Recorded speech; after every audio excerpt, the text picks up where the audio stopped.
I'm Graham Cowan, and we've just concluded webinar 2 in the WorkWell 4-webinar series about how we create a mentally healthy workplace in the transport industry. And the webinar today was about how we reduce the risk of fatigue.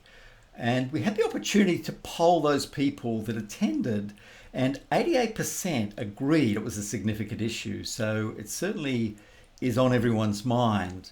We also shared information that showed that when there is high stress, we have up to a 50% higher voluntary turnover.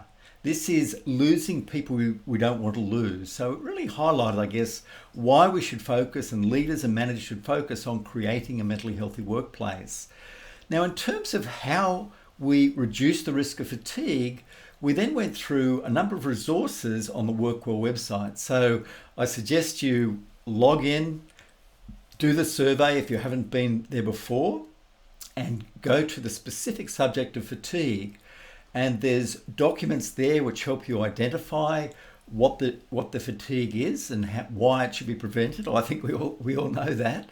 But more importantly, there's a very good checklist there on fatigue risk identification, and it takes you through 4 categories to identify what are the important components that could be risks in your organization. I really recommend you find that and download it and go through it with your team to help identify, what is 1 or 2 things that you want to work together as a team to really have a solid plan in the next 90 days to make a difference to reducing fatigue in your workplace.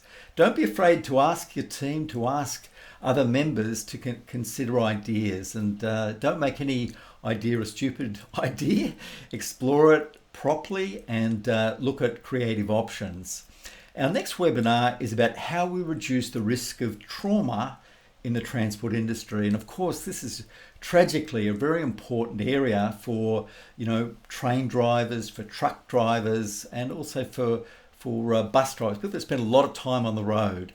So look forward to seeing you same time next week when we go through how to reduce the risk of trauma.